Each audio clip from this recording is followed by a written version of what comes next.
ও নবী, আপনি যদি চান আমি উহুদ পাহাড়কে স্বর্ণের পাহাড় বানাই দিতে রাজি। নবী বলেছেন, আল্লাহ এটা আপনার বড় দয়া, কিন্তু আমি নিব না। সুবহানাল্লাহ বলেন না। আল্লাহ বলে যে, ও নবী, আপনি যদি চান ডেইলি 4 বেলা জান্নাত থেকে খাবার আমি আল্লাহ পাঠাবো, এটা আমার জন্য কোনো ব্যাপারই না। নবী বলে যে, আল্লাহ আপনি দয়া করেছেন, আমি খুশি হয়েছে, কিন্তু এটা আমি নিব না। এত কিছু থাকার পরও নবী বলতেছেন, যার যা আছে নিয়ে আসো। জগৎ বলে যে, কি রে, নবীর ভান্ডারে তো কমতি নাই, আল্লাহকে বললে তো সব পাঠাই দিচ্ছে।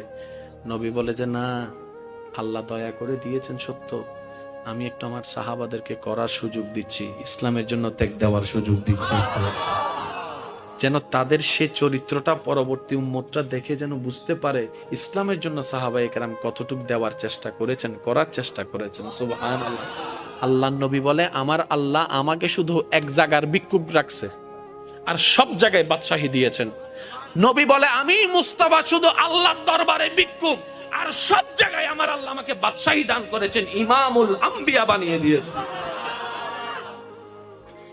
ও নবী, সাবি ব্যবহার করেন না, দয়া করে দিয়েছে, আমি রেখে দিয়েছি। নবী, আপনি ব্যবহার করবেন না? কই করব তো। ও নবী, কখন করবেন? কই হাসরের ময়দানে।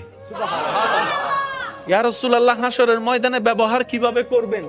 তখন নবী বলে যে, হাসরের ময়দানে আমার গুনাহগার উম্মত যখন জাহান্নামে চলে যাবে, তখন আমি আল্লাহর দরবারে সিজদায় গিয়ে বলবো, আল্লাহ তুমি আমাকে এটা দিয়েছো, আমি নিই নাই, এটার বদৌলতে আমার উম্মতকে জান্নাত দান করো, আমার উম্মতকে জান্নাত দান করো। আল্লাহ তুমি স্পেশাল দোয়ার ব্যবস্থা করেছো, অন্যান্য নবীরা দোয়া ব্যবহার করেছেন, আমি দোয়াটা রেখে দিয়েছি, হাসরের ময়দানে আমার গুনাহগার উম্মতকে জাহান্নামী থেকে জান্নাতে বানানোর জন্য। সুবহানাল্লাহ।